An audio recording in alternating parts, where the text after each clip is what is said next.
வணக்கம். வாழ்க வளமுடன். நம சிவாய. எல்லோரும் நலமா இருக்கிறீங்களா?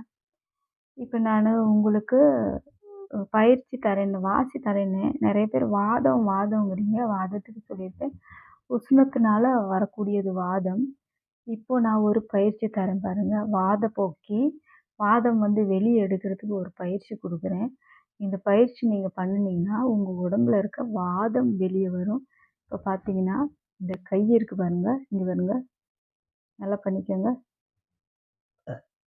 பார்த்தீங்களா? வருது பார்த்தீங்களா? நெஞ்சில இருக்கு. இந்த சைடு இருக்க வாதம். இந்த மாரி தான் செய்யணும். இது அதிகாலையில செய்யணும்.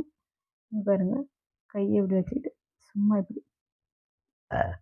எனக்கு வருது பாருங்களேன். உங்களுக்கு நான் செஞ்சு காட்டுறேன். ஏன்னா இது உங்களுக்காக. எனக்கு வாதம் உடம்புல, ஆனா எனக்கே வருது. அதே மாதிரி இந்த பக்கம். இந்த சைடு இருக்க வாதம் வெளிய வரும். நீங்க இந்த பயிற்சி பண்ணி பாருங்க.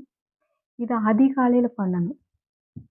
நம்ம உடம்புல இருக்க வாதம் பார்த்தீங்களா? எனக்கு கூட வந்துட்டு இருக்குது. ஏன்னா நான் வெறும் வயிறா இருக்கனால.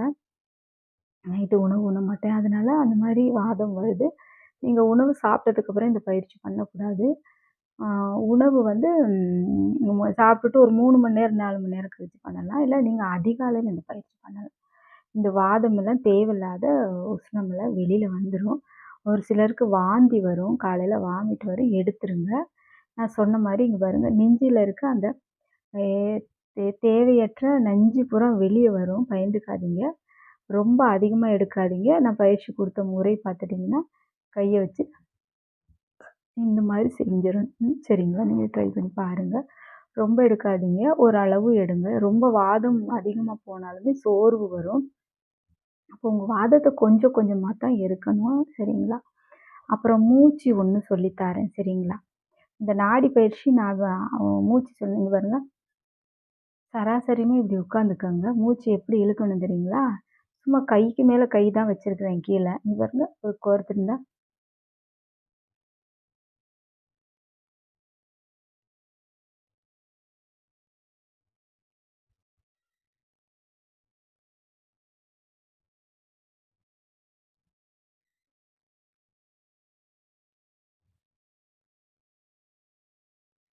நான் இப்ப எப்படி மூச்சு எடுக்கிறேன், என்னோட முகம் மாறிரும் பாருங்க.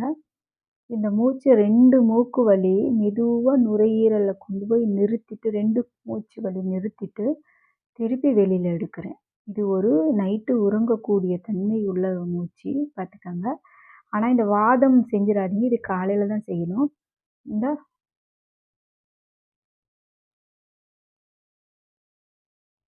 இப்படி செய்யுங்க. அப்புறம் இந்த மூச்சிய இரு கண்ணுக்கு கொண்டு போங்க. சரிங்களா? 2 மூச்சும் போகணும் கண்ணுக்கு. வீட்ல இருக்கவங்க.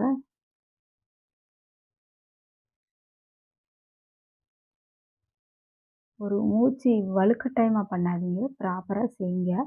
சாப்பிட்டு தூங்க போம்போது நீங்க இந்த பயிற்சி செய்யணும். ரொம்ப மூச்சு இழுக்கும்போது, கீழ இருக்க வாயு மேல வரக்கூடிய தன்மை இருக்கு. அதனால ரொம்ப பண்ணாதீங்க. இது தூங்குறதுக்கு உண்டானது தான். சரிங்களா? சராசரிமா. அப்புறம் நீங்க இன்னொன்னு பண்ணணும். தூங்க போம்போது இங்க பாருங்க.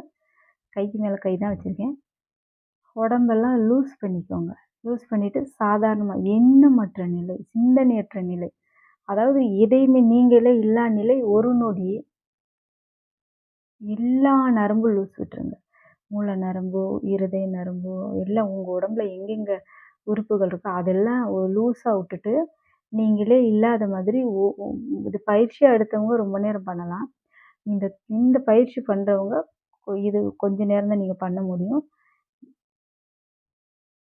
மூச்ச நிறுத்தணும். ஒரு நொடி தான். ஒன்றுமற்ற நிலை.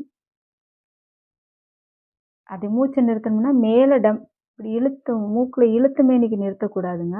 அந்த மூச்ச நிறுத்தும்போது கரெக்ட்டா இந்த சென்டர்ல போயி, மூச்சு இங்க வரைக்கும் இழுத்து கொண்டு போய் சும்மா இருக்கணும். சரிங்களா? புரிஞ்சுச்சுங்களா? இங்க நிறுத்தினீங்கன்னா தலைவலிக்கும். இந்த இடத்துல எரியும். அப்ப நீங்க இங்க இருந்து கொண்டு போய், மூச்ச உள்ள கொண்டு போய், அப்படியே மெதுவா கொண்டு போய் இங்க நிறுத்தி கொஞ்ச நேரம். சிந்தனைய நிறுத்திடணும். மூச்ச நிறுத்தணும். அங்க மூச்சு அங்க நிக்கணும். நீங்க சும்மா இருந்தரணும். இந்த நிலைய முடிச்சுட்டு உங்க மூச்சு காத்த அப்படியே ஒருங்கிணைச்சு நுனி மூக்குக்கு கொண்டு வந்துருங்க. அப்படியே நீங்க தூங்கிருங்க. இது ஒரு தூக்க பயிற்சி. முன்னாடி வாத பயிற்சி வந்து உங்களுக்கு காலையில குடுத்தது. வேணா இன்னொரு தடவ கூட அந்த வாதம் எப்படி வருதுன்னு மட்டும் பாருங்க. வாயு இங்க பாருங்க. வருதுங்க. எனக்கு வாயு இல்லாதனால இங்க பாருங்க. இது கொஞ்சம் எந்திரிச்சு நின்னு செய்யணும். நான் உட்கார்ந்துருக்கேன். பார்த்தீங்களா? வருது பாருங்க. உடம்புல இருக்க வாதம் எங்கெல்லாம் தங்கியிருக்கோ, அது வெளியில வரும். ப்ராப்பரா இந்த பயிற்சி பண்ணிக்கோங்க. கபம் இருக்கவங்களுக்கு கபம் வெளிய வரும். ரொம்ப வாமிட் எடுக்காதீங்க. உடனே கபம் வெளிய வரும். எடுத்துருங்க. சரிங்களா? நெஞ்சு பகுதி புண்ணாகிரும். ரொம்ப கபம் எடுக்காதீங்க. ப்ராப்பரா சொல்லிர்றேன். ஓரளவு நீங்க இந்த பயிற்சிய செய்யுங்க. செஞ்சிருக்க உங்களுக்கு அந்த நெஞ்ச கரிப்பு, அந்த ரொம்ப உள்ள இருக்க ஆசிடு இங்க ஒரு ஆசிடு சுரக்குங்க உணவுக்கு. காலையில நமக்கு செரிமானம் ஆகுறதுக்கு அந்த செரிமானம் ஆகுறதுக்காக அந்த ஆசிட் எக்காரணத்த கொண்டும் வெளிய வந்துறக்கூடாது. அடி வைத்து டம் கட்டி வாமிட் எடுக்கக்கூடாது. தெரிஞ்சுக்கங்க. நீங்க ஏதாச்சும் பித்தம் உங்களுக்கு வேண்டாம், அது வெளிய எடுத்தே ஆகணுங்கிறவங்க எடுத்துருங்க. இல்லன்னா நீங்க வலுக்கட்டாயப்படுத்தி யாருமே வெறும் வயித்துல வாமிட் எடுத்தீங்கன்னா, இங்க இருக்க ஆசிட் இங்க வந்து புண்ணாயிரும் தெரிஞ்சுக்கங்க. அது இங்கேயே தான் நிக்கணும். ஏன்னா, அந்த ஆசிடுக்கு வந்து இங்க இருக்கும்போது இந்த இடத்த மட்டும் தான் புண்ணாக்காது. அங்க அந்த அந்த அந்த தோல் லேயர்லாம் இருக்கும். இந்த ஆசிட் மேல வரும்போது இந்த பகுதி லேசா இருக்கனால புண்ணாகக்கூடிய தன்மையானது அந்த நம்ம உடம்புல சுரக்கிற ஆசிட். அதனால அது வெளிய வரக்கூடாது. ப்ராப்பரா புரிஞ்சுக்கோங்க. வெளிய வராம இங்க இருக்க கவத்தையும், வாதத்த மட்டும் தான் எடுக்கணும். அப்படியே வெளிய வரணும்னா, நீங்க உணவு 8 மணிக்கு சாப்பிடுவீங்கன்னா, உங்களுக்கு 7 மணி 7:30க்கு மெதுவா சுரக்க ஆரம்பிக்கும். 8 மணிக்கு பெருசா சுரந்திருக்கும். நீங்க 7 மணிக்கே நீங்க 1 மணி நேரத்துக்கு முன்னாடி அந்த கழிவ வெளிய எடுத்துடலாம். நீங்க சாப்பிடுறதுக்கு கொஞ்ச நேரத்துக்கு முன்னாடி நீங்க எடுத்தீங்கன்னா, உங்க ஆசிடு குடல் ஆசிடும் சேர்ந்து வரும்.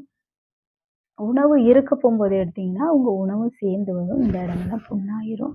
இது ஒரு பயிற்சி, ஒரு சின்ன காயக்கல்ப பயிற்சி உடலுக்கு. இதேபோல மலக்குடல் எப்படி சுத்தம் பண்றதுன்னு உங்களுக்கு சொல்லி தரேன் சரிங்களா? இதெல்லாம் முடிச்சீங்கன்னா தான் உங்களுக்கு வாசிங்கிறது வரும். நமச்சிவாய! வாழ்க வளமுடன்.